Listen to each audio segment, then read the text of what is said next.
Ini untuk apa sih fungsinya? Pakai sendal itu Orang tuh berbondong-bondong takut nggak kebagian. Nggak.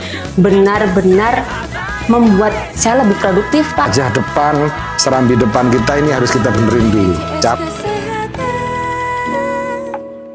Halo, semangat pagi Sobat JKN. Kembali lagi bersama saya Wina Bastiana, Duta BPJS Kesehatan Kantor Cabang Malang. Di Ngopi Tipis, Jejak Inisiatif. Ngobrol pintar, informasi dan tips, jaringan edukasi jaminan kesehatan, Inisiatif Duta BPJS Kesehatan KC Malang. Nah, hari ini kita akan membahas sesuatu yang luar biasa lagi nih. Dengan tamu yang luar biasa juga. Kita akan membahas tentang inovasi yang keren banget dari BPJS Kesehatan. Yang kalau zaman dulu nih Sobat Jejak, pernah nggak sih ngantri pakai sendal itu di rumah sakit sampai datangnya subuh-subuh, bahkan sebelum subuh sudah datang. Nah, itu udah nggak zaman. Nah, karena sekarang BPJS Kesehatan sudah ada inovasi yang keren banget namanya antrian online. Dan kita akan membahasnya dengan seseorang yang sangat-sangat berperan penting di program BPJS Kesehatan ini. Kali ini kita bersama dengan Direktur Teknologi Informasi dengan Bapak Edwin Aristiawan. Selamat siang, Bapak. Selamat siang, Mbak. Sehat, Pak? Alhamdulillah sehat. Alhamdulillah. Ya. Kali ini kita mau bahas sesuatu yang keren banget, Ya. Pak. Ya, yang ini memang inovasi dari BPJS Kesehatan ya, Pak ya. Ya. Untuk mempermudah masyarakat tentunya ya, Pak ya. Oke. Boleh langsung ke depan ya, Pak ya? Ya, silahkan, Mbak. Oke. Jadi kan antrian itu dulu itu kan zaman dulu itu kan sampai orang berbondong-bondong ya Pak ya, sebelumnya ada antrian online. Nah, antrian ini kenapa kok antrian online, Pak? Sebenarnya antrian online itu seperti apa, Pak?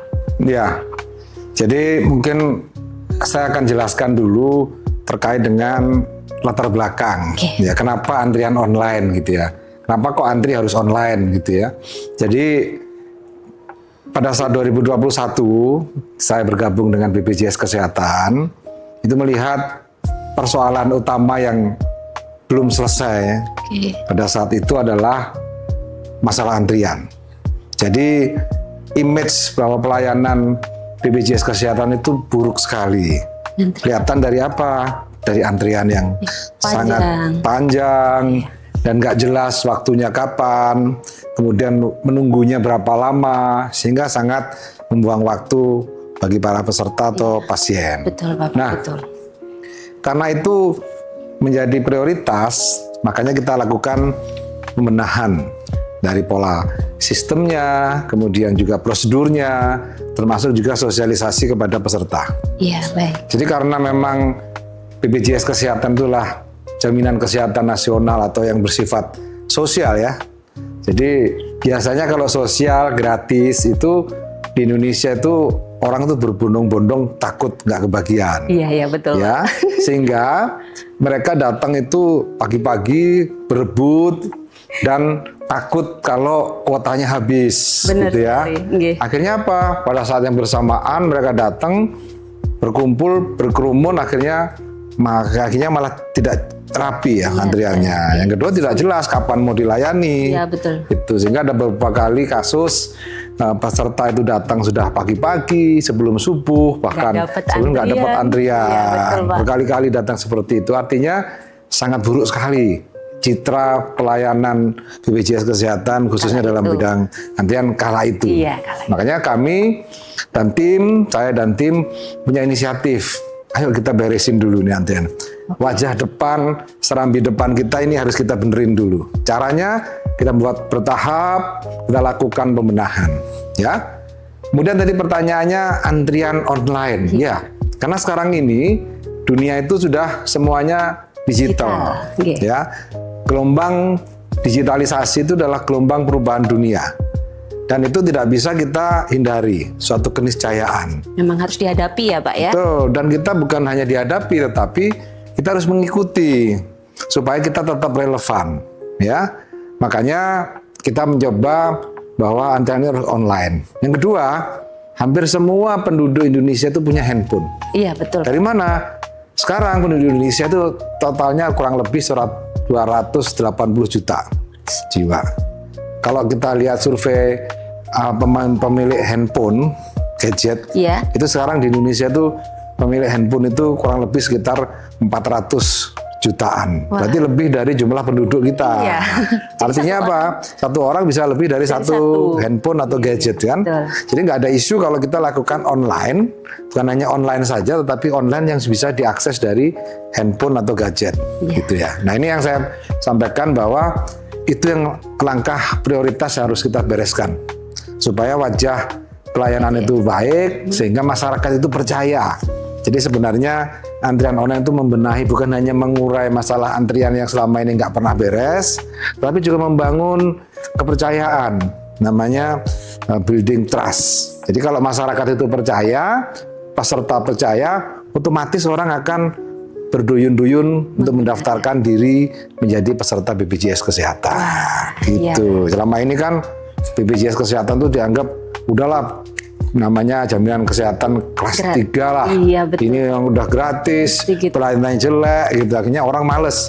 Ngapain sih saya harus jadi peserta BPJS Kesehatan? Iya, kalau dulu tuh memang kalau misalkan pakai BPJS mesti, wah pakai BPJS antrinya mesti lama gitu ya. Karena antrinya lama udah gitu.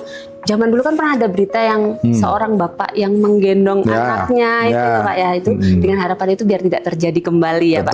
Betul. Lalu untuk antrean online ini sendiri kan pasti memiliki keunggulan-keunggulan ya Pak ya. Keunggulan dari antrean online ini apa nih Pak? Kita pasti punya sesuatu yang kita berikan. Saya bagi dua fase ya. Yang pertama, fase membuat antrean itu ada di rumah sakit. Dulu orang mana yang datang duluan bisa dilayani atau belakangan kita nggak tahu. Jadi ada ya antrian online yang dipasang di rumah sakit sehingga si pasien mendaftar di anjungan pendaftaran mandiri dan datang dan nunggu. Tapi apa yang terjadi? Masih terjadi kerumunan. Pada saat itu orang datang berkerumun untuk mendapatkan nomor antrian meskipun setelah itu dia pulang. Tapi pada saat pagi jam 6, jam setengah 5 atau jam 6 itu mereka datang berduyun-duyun untuk mendapatkan antrian. Ya, sehingga saya perhatikan ternyata dia hanya memindahkan tempat saja. Tadinya berduyun-duyun dia antri menggunakan sepatu, sandal, jaket gitu ya. Panjang gitu. Kemudian pada saat datang ternyata sepatunya hilang, helmnya kan udah 2 kali lagi hilang. Ya akhirnya ruginya kehilangan sepatu, kehilangan jaket, kehilangan waktu, kemudian juga kehilangan antrian, dia nggak dapat antriannya. Makanya kita buat antrian yang ada di rumah sakit, kita buat sistem mulai dia mendaftar, dilayani di poliklinik, kemudian dilayani mengambil obat, pulang.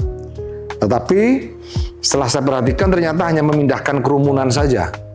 Meskipun setelah itu dia pulang karena sudah dapat nomor antrian. Yang kedua adalah masalah kepastian. Antrian dia dapat, tetapi kepastian dilayani nomor berapa, jam berapa. Kemudian juga bagi rumah sakit itu menjadi suatu kerepotan sendiri pada saat di pagi hari menyediakan tempat parkir, security untuk mengatur orang tidak berebut pada saat antrian. Apalagi di saat itu mungkin yang menyediakan anjungan pendaftaran mandiri mungkin nggak banyak. Setiap rumah sakit yang menyediakan 1 atau maksimum 3 atau bahkan ada yang 5, tapi tetap saja orang berebut. Makanya timbul pemikiran di fase kedua, kita rubah antrian itu bisa dilakukan dari mana saja, dari rumah terutama. Jadi kita memindahkan kerumunan tadi di Vaskes atau di FKRTL, itu kita tarik ke rumah masing-masing. Jadi teorinya adalah just in time. Just in time itu datanglah pada saat waktunya atau sebelum waktunya. Jangan datang pada saat belum waktunya dilayani, belum gilirannya. Mendingan di rumah dulu, banyak hal yang bisa dikerjakan. Bagi ibu-ibu mungkin bisa ke pasar dulu, kemudian masak dulu, mengantar anak sekolah gitu, dan bisa nonton drakor segala macam kan. Gitu. Ya kan lebih produktif ya. Nah, saya perlu sampaikan karena hampir semua tadi Indonesia sudah punya handphone atau gadget. Tadi dari survei tadi hampir kurang lebih 400 juta lebih, bahkan hampir 450 juta. Padahal penduduk Indonesia itu 280 juta. Artinya nggak ada isu bahwa handphone ini pasti dipegang. Meskipun mereka para orang tua atau manusia lanjut usia atau manula itu pasti ada cucunya, anaknya atau yang merawat. Jadi intinya mereka bisa mendaftar dari rumah, tahu nomornya berapa, kemudian datangnya sudah tahu jam berapa. Iya, bisa dikira-kira gitu. Iya, Ini kita jadi nyampe kalau jam misalnya berapa. dilayani nomor 10, kira-kira jam 8, karena rumah sakit buka jam 8, rumah sakit buka jam 8, polinya dia dilayani jam tanggal nomor 10, kira-kira jam 9. Nah, di situ ada, Iya. bukan hanya nomor antrian, tapi di dalam antrian online itu ada jamnya. Enak ya Pak. Enak. Jadi kita bisa kira-kira misalkan perjalanan dari rumah Ya. ke Vaskes 10 menit, berarti oh Ya. ini udah pas nyampe gitu, kita nggak Betul. nunggu lama-lama gitu Iya, ya Pak nah, ya. jadi nggak perlu nunggu lama-lama. Kita juga berusaha produktif dan membiasakan budaya untuk antri dan menghargai waktu. Betul. Jadi benar-benar waktu itu nggak perlu 8 jam, itu hanya untuk ngantri Iya. dan nggak jelas gitu. Udah gitu capek, tadinya hanya sakitnya flu, masuk Jadi angin, nambah. dengan Iya, hipertensi. Karena nunggunya lama jadi emosi Terus kan gitu. panas-panas lagi ya Pak. Ya, gitu ya. Selain itu juga membuat orang itu dia jadi Ya. bisa memposisikan, oh ini kira-kira bisa untuk dilakukan apa saja sebelum Ya. kita periksa kayak gitu. Betul, ya. jadi bisa ada pemeriksaan penunjang dan Iya. sebagainya. Artinya memang kita mengoptimalkan waktu dan kita membuat kerumunan yang ada di rumah sakit itu berpindah. Cah. Bisa ke tempat kerja masing-masing, Iya. bisa ke tempat di rumah masing-masing ataupun di manapun dia berada dan bisa produktif, jam produktif. Jadi bukan selama ini 8 jam hanya untuk menunggu saja yang sia-sia. Ya itu dan yang kedua bisa memotong waktu antrian dan meningkatkan efisiensi pengelolaan dari rumah sakit. Rumah sakit nggak perlu nyediain bangku lagi, banyak-banyak untuk nunggu, tempat parkir itu sudah. betul. Jadi selain peserta punya keuntungan dia nggak buang-buang waktu, juga rumah sakit juga menghemat biaya. Iya, betul. Nah, Untuk membiayai betul, para termasuk karyawan menyediakan tambahan. lahan parkir, Iya. petugas parkir dan sebagainya. Ini yang sangat semua bisa banyak benefit atau keuntungan dari antrian online ini. Iya. Dan yang penting sekarang adalah diupayakan antrian online yang menggunakan mobile JKN. Iya. Karena sekarang semuanya udah pakai ini, Iya. ya, mulai dari belanja, makanan, transportasi, Iya, benar. semua udah ada di sini. Iya. Gitu. Jadi kalau saya cerita sedikit pengalaman Ya. sebagai pasien ya Pak ya, bukan sebagai duta BPJS Kesehatan, memang pakai antrian online ini Ya.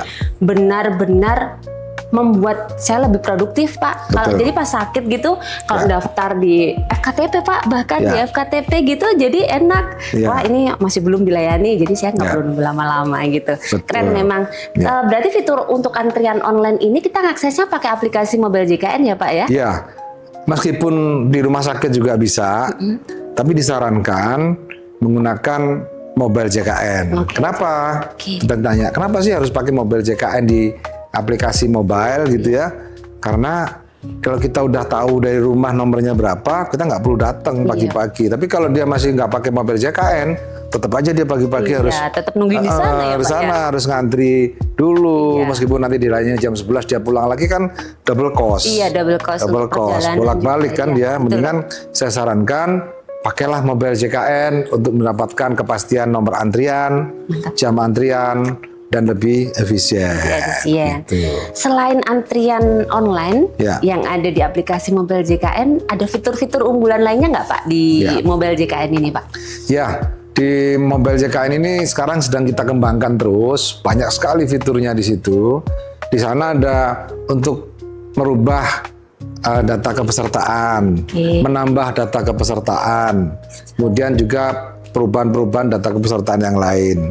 Kemudian juga ada terkait dengan yang terbaru itu adalah iCare. Oke. Ya, iCare itu informasi pencarian rekam medis elektronik JKN. Jadi iCare JKN itu bisa dibaca saya peduli JKN. Wah. Cuman itu sebenarnya singkatan juga. Jadi tadi saya sebut sebagai informasi, C-nya pencarian rekam medis elektronik Elektronik. JKN. Wah, ini harus dibedah sendiri Pak ini Ya, iCare ya Pak ya. jadi iCare itu singkatnya begini.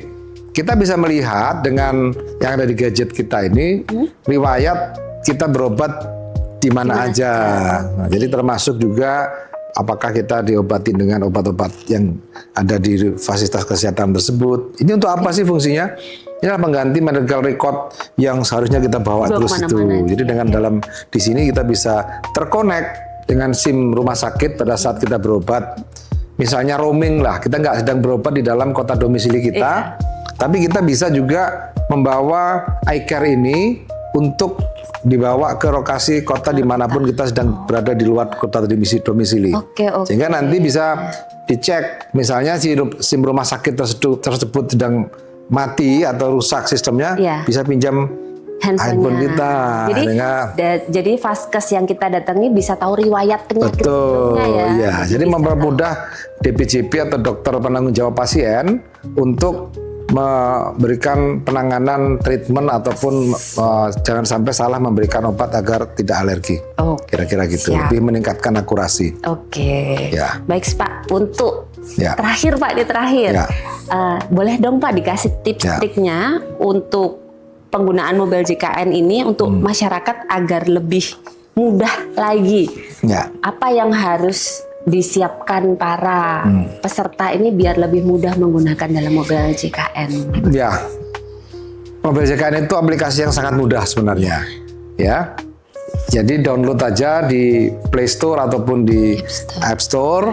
Kemudian di sana nanti akan tulis saja mobile JKN, download, aktivasi. Nah, yang paling penting biasanya pastikan sinyal di situ baik sinyal dari provider handphone, telekomunikasi, seluler, atau bisa menggunakan WiFi. Itu yang pertama. Yang kedua, bisa menggunakan OTP itu dikirimkan untuk aktivasi, biasanya menggunakan OTP yang dikirimkan lewat SMS atau via WA. Sekarang udah bisa pakai WA. Ya Pak ya? Bisa. Iya. Jadi nggak ada isu lagi, Pak saya nggak punya pulsa. Sekarang ada WA. Iya betul. Pak WA-nya gimana? Ada WiFi. Jadi nggak ada lagi sekarang kesulitan. Di mana-mana ada WiFi ya Pak ya. Betul. Harusnya sih semua masyarakat bisa mengakses mobil JKN ini ya Pak ya. Lapisan manapun harusnya bisa Pak ya. Dan kalaupun misalkan sepuh atau manula sekali, kan masih ada saudara yang bisa kita. Pasti ada yang nemenin lah. Kalau manula pun, ya betul. Sekarang manula itu pasti nggak mungkin sendirian. Pasti ada yang mengantar, mau putranya, cucunya, atau tetangganya, atau mungkin caregiver yang lain. Gitu. Baik, terima kasih Bapak atas informasi yang dijabarkan. Sangat bermanfaat sekali informasi yang disampaikan tentang antrian online ini. Bahkan di-spill nih tentang mobil JKN dan iCare. Nah, iCare itu apa? Mungkin bisa kita bahas di episode selanjutnya. Bapak, saya boleh dikasih closing statement terkait antrian online ini, Pak? Jadi antrian online ini adalah bagian solusi yang disediakan oleh BPJS Kesehatan secara gratis, dan ini bagian dari upaya untuk meningkatkan pelayanan dan transformasi mutu layanan BPJS Kesehatan secara nyata. Jadi kalau dulunya antri itu harus 8 jam, sekarang kurang lebih maksimum 2-2,5 jam sudah bisa selesai sampai di rumah. Dan di dalam mobil JKN itu ada fitur antrian online. Jadi antrian online itu sekarang bukan hanya yang datang ke rumah sakit, tapi sebaiknya kami sarankan untuk menggunakan mobil JKN untuk antri. Di dalam mobil JKN itu banyak sekali fitur, ada iCare, tadi disebut dengan informasi pencarian rekam medis elektronik. Yang kedua ada juga yang terbaru nih, Bugar. Jadi Bugar itu adalah untuk mengkoneksikan smartwatch. Di situ akan terkoneksi dengan mobil JKN, nanti kelihatan udah berapa langkah kita hari ini, udah berapa kalori yang sudah kita bakar hari ini, kemudian juga bisa respiratory rate, detak jantung, sehingga semua ada di situ. Ini untuk siapa? Untuk orang sehat. Untuk mereka yang sehat, jangan sampai sakit. Ada semua di sini. Jadi dalam mobil JKN ini bukan hanya untuk yang sakit, jangan terlalu lama ngantri, tetapi juga untuk orang yang sehat, terus tetap bugar. Makanya aplikasinya di dalam mobil JKN namanya fiturnya bugar. Kemudian juga supaya kita terhindar dari penyakit-penyakit yang kronis, yang katastrof, yang berbiaya tinggi, misalnya contoh diabetes mellitus, kemudian jantung, hipertensi, gagal ginjal, itu ada yang namanya screening riwayat kesehatan. Di dalam screening ini kita mengisi, nanti akan bisa diberikan rekomendasi bahwa ada kecenderungan sakit diabetes, ada kecenderungan sakit darah tinggi. Untuk itu ada fitur juga pola hidup sehat. Di sana ada berita, kemudian ada pola diet, pola olahraga, pola istirahat, dan pola hidup. Jadi situ nanti akan bisa dikirimkan, dan yang menarik nih, ada yang disebut dengan personalisasi berita. Wah. Jadi kalau dari hasil screening tersebut ternyata terdeteksi sakit diabetes atau Ya. sakit jantung atau hipertensi, ini beritanya dikirim sesuai dengan personalisasi. Mantap yang sekali nih bersangkutan, mobil gitu. JKN ini. Jadi, Makin keren ya Pak ya. ya, karena sudah dilengkapi dengan artificial intelligence. Wah, Jadi misalnya mantap. Mbak misalnya pengen sehat, ternyata ada sedikit gejala pre-diabetes gitu ya. Iya. Makanya akan dikirimin berita-berita bagaimana olahraga, makanan apa yang dihindari, sangat personalisasi. Berbeda mungkin yang dikirimkan kepada saya. Oke, kemudahan dalam satu genggaman ya Pak. Ya, jadi kalau saya sebut JKN. your health in your hand, mobile JKN. Wah. Mari pakai mobile JKN, semuanya ada di sana, kesehatan ada di genggaman Anda. Keren Gitu. banget, Baik. keren. Baik, terima kasih Bapak. Baik, Sobat JKN, itulah tadi penjelasan yang luar biasa sekali. Your health in your hand. Nih, mantap Iya. banget. Jangan lupa untuk Sobat JKN untuk download mobile JKN ya, dan like serta komen dan sebarkan podcast ini sebanyak-banyaknya biar banyak yang tahu kalau mobil JKN itu sekeren ini nih sekarang. Pak, saya ada satu pantun boleh ya Pak ya? Boleh, silahkan. Ada inovasi antrean yang nggak biasa. Bikin nggak lama pakai antrian online saja. Usai sudah episode dengan Dirti kita. Sampai jumpa di Ngopi TV selanjutnya. Baik Pak, kita salam jejak terlebih dahulu. Salam jejak, solusi nambah informasi. KCU Malang, senang, menang, cemerlang. Terima kasih Ya, Bapak. terima kasih. Sehat selalu. Ikan sepat, ikan gabus makin cepat, makin bagus. Terima kasih ya. Terima kasih.